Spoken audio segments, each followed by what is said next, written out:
Hi everyone, this is Deborah Pae, Professor of Cello at Eastern Michigan University's School of Music and Dance and the cellist of the Formosa Quartet. I'm really thrilled to be back for the third video of this mini-series that I'm creating for all of you cellists, preparing for the Michigan All-State High School auditions. Now, today I'm going to be going over the first excerpt in your MSBOA packet, which is the Shostakovich Symphony No. 5 Largo movement. Now, this excerpt is particularly challenging for a number of reasons, and I project that a lot of you cellists are feeling a little nervous about this. This piece is very, very intense from a musical and expressive standpoint, and you can see that very clearly in the markings that Shostakovich uses. He is very explicit about the dynamics, about the articulation markings. As you can see, there's on almost every note, there's an accent. There are very dissonant notes, and I think by using a certain kind of range in the cello, he's also grabbing for a very intense expression as well. Before we jump into the actual excerpt, there's one thing that I wanted to point out that I came across in the PDF that you're working from. Now, if you look at the third bar of your excerpt, you'll notice that on the last beat, there's sort of a marking below the sort of middle C. This C, it has an up bow on it, and you know, at a first glance, it actually looks like a piano to me. As a musician, of course, I want to assume that the part that I've been given is from a good edition. However, I went ahead and looked at the orchestral score and the cello part, and I also referenced a number of recordings because I just wanted to double check if that was correct. It turns out that that is not a piano, and if you look very, very closely, because the marking is a little bit blurry, it seems to be actually a number 2, except the bottom, or sort of the bottom of that number, was erased. When I came across this detail, it made me realize, okay, you know what? This is a great learning experience and also a teaching moment. Referencing other scores that are out there and also referencing recordings, which you all have at your disposal, you can take a much more thorough and holistic approach to learning these excerpts. And I highly recommend that you do that.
you through sort of phrase by phrase and sort of highlight what I feel you can focus on in your practice, whether it's from shifting or sound quality or the dynamics and the expression. First of all, you'll notice that when I play this first phrase, I'm not necessarily doing all the bowings. I am cutting some slurs. And the reason why I'm doing this is because if you've ever played this symphony, and also if you reference some recordings or videos of this being performed, the music is so intense, and Shostakovich really kind of asks a lot from the instrument. And so sometimes breaking the bow can help create much more resonance and sound and intensity. It's not to say that I want to distort the phrase marking. So for instance, this first big slur,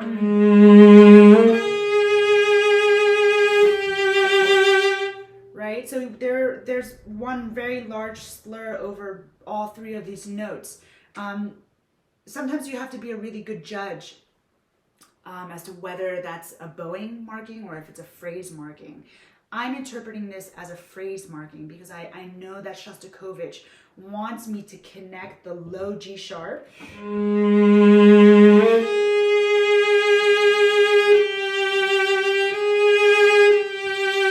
to the high G sharp and then to the G. The G sharp, this one, is an appoggiatura, right? And so it's sort of a leaning or a sighing figure. And already, since it's mezzo forte espressivo with the crescendo, I know I can't really achieve that by playing all of that in one bow. I could probably hold it, but I wouldn't get the full extent of sort of the phrasing and the expression that I feel the composer is looking for. So now, some of you might be crossing over to the D string for the next bar.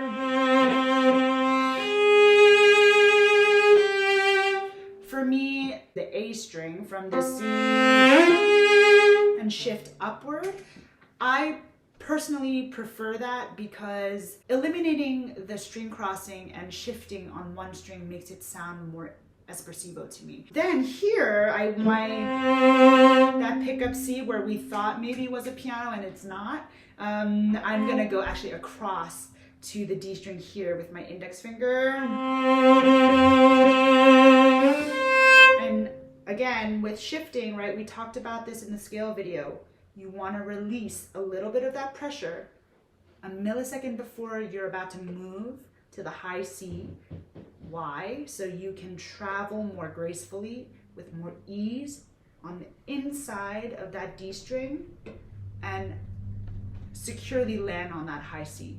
Notice how my thumb immediately comes onto the string and lands at the same time as my upper C. And the reason why I do that is so that my third finger C feels more secure. I like not feeling like I'm on stilts, and so if I can have another finger, internalize what that feels like in the arm, I will feel more secure on that note. Let's fast forward a couple of bars. At the top of the second line, you'll notice that Shostakovich writes a crescendo, right? So we're gonna get up bow.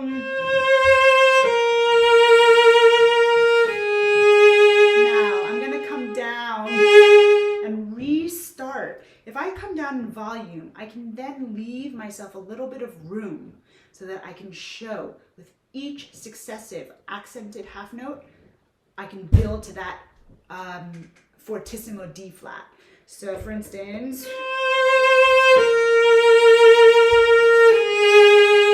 come down, grow,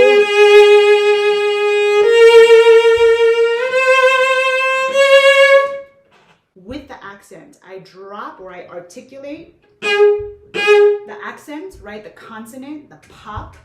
I'll get that first, and then I'll use my bow speed to develop the sound so that the volume expands. That's how you can create the illusion, or actually create the volume in a crescendo. Okay, so now, next phrase, this fortissimo espressivo. This is a huge moment in the symphony. you are joined by a number of instruments. The violins are in unison with you. There are percussive instruments, winds and brass.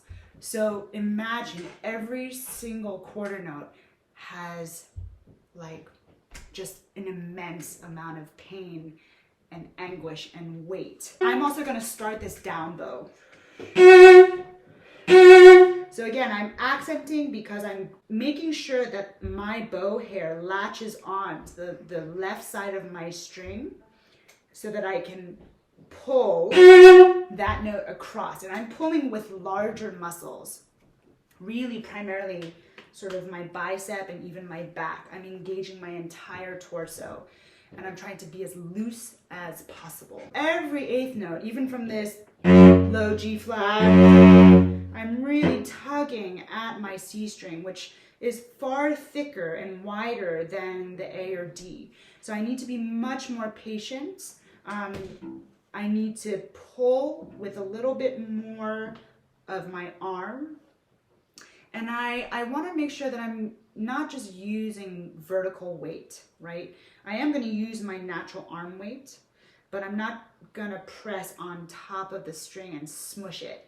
I actually want to pull it from side to side. Let's go to the third bar of the third line. I am going to start that G on my first finger and I'm going to shift up to the high C. Now, when I do that, again, you're going to do as you would any shift. You're going to release a little bit, right? At the last moment, release the pressure on that index finger so you can glide up to the high C.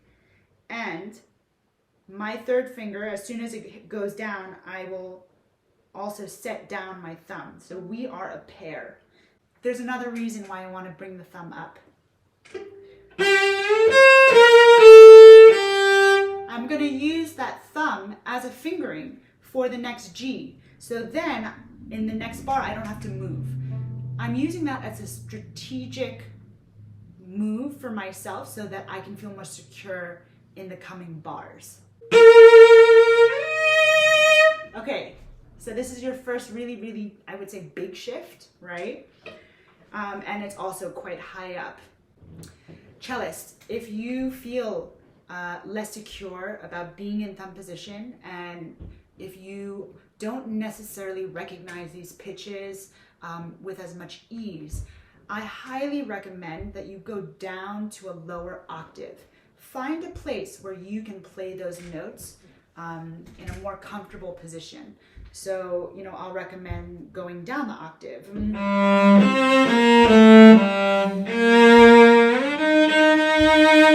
You likely know where that E flat is, right here. So if you can find that note, it's a great way for you to recognize that pitch. So now, once you get more comfortable, let's go back up.